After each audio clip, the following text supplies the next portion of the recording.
नमस्कार दोस्तों, स्वागत है आप सबका टीवी 24 छत्तीसगढ़ में। तो जी हाँ दोस्तों, जैसे कि आप सबको पता होगा कि फसल बीमा को लेकर के हमारे किसान भाइयों के मन में बहुत से सवाल है वो उठ रहे हैं कि हमारे फसलों का इतना है वो नुकसान हुआ था, हमने फसलों का बीमा भी कराया, हमने उसकी प्रीमियम राशि है वो भी भरी और हमारी फसलों का मुआवजा है वो अभी तक नहीं मिल पाया है। तो ऐसे बहुत से सवाल हैं हमारे किसानों के मन में हैं, वो उठ रहे हैं। तो ये सारे सवालों के जवाब आपको इस वीडियो में मिलेगा।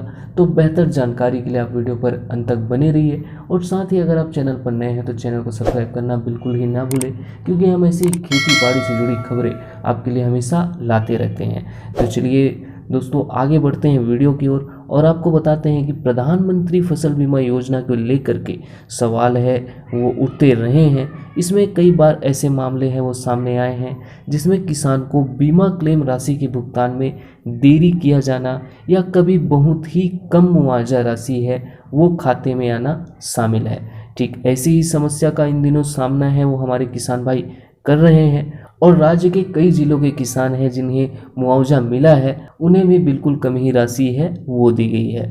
तो इन जिलों के किसानों ने इस संबंध में प्रशासन को शिकायत है वो दी है और समस्या से अवगत है उन्हें कराया है। तो आप सबको बता दें कि प्रधानमंत्री फसल बीमा योजना के अंतर्गत किसान है वो अपने फसलों का बीमा है वो कराता है और किसी कारणवश यानी कि प्राकृतिक आपदा के कारण किसान की फसल है वो अगर बर्बाद हो जाती है आंधी तूफान वर्षा के कारण, तो उस सिचुएशन में किसानों को उनके फसलों का बीमा राशि है मुआवजा है वो सरकार उन्हें देती है। बीमा कंपनी के द्वारा मुआवजा राशि है वो दिया जाता है उनके फसलों का। तो इसमें कुछ प्रीमियम राशि किसानों को भी देना पड़ता है 1 से 2% का, बाकी जो शेयर होता है वो राज्य सरकार देती है। इस हिसाब से किसानों के फसलों का बीमा है वो होता है और अंत में जब फसल खराब हो जाता है यानी कि किसी कारणवश यानी कि प्राकृतिक आपदा के कारण किसानों की फसल है वो बर्बाद हो जाती है, तो उस स्थिति में बीमा कंपनी उनके फसलों का बीमा राशि यानी कि मुआवजा है वो जारी करती है। तो बहुत से जगह पर देखा गया है कि किसान भाइयों को उनके फसलों का बीमा है वो नहीं मिल पाया है, उन्होंने बीमा कराया था फिर भी उन्हें उनके फसलों का मुआवजा राशि है वो नहीं मिल पाया है और कहीं कहीं पर अगर मुआवजा राशि मिला है तो उन्हें कम राशि है वो दी गई है बीमा कंपनियों के द्वारा। तो आप सबको बता दें कि किसानों के खातों में बीमा राशि नहीं पहुंचने की शिकायत को लेकर सहकारिता विभाग ने बैंक और बीमा कंपनियों के अधिकारियों के साथ बैठक की। इसमें पता चला कि कुछ बैंक शाखाओं द्वारा IFSC कोड गलत है वो डाल दिए गए हैं, तो कुछ बैंक खातों के नंबर में त्रुटि है जिस कारण से उन किसान भाइयों की फसलों की बीमा जो राशि है मुआवजा राशि है वो अभी तक नहीं मिल पाया है। आप सबको बता दें कि सबसे बड़े आश्चर्य की बात यह है कुछ बैंक खातों के नंबर में त्रुटि है। तो फिलहाल तो यही बहाना है वो बनाया जा रहा है बीमा कंपनियों के द्वारा, इन सब में सुधार है वो कर लिया जाएगा, उसके बाद किसानों की जो मुआवजा राशि है वो दिया जाएगा। आप सबको बता दें कि सबसे बड़े आश्चर्य की बात यह है कि इतने दिनों बाद भी कृषि अधिकारी और बैंकों के पास उन किसानों की सूची नहीं है जिन्हें बीमा क्लेम दिया गया है। यही हाल कई जिलों का है, वहां बीमित किसानों की सूची ही गायब है।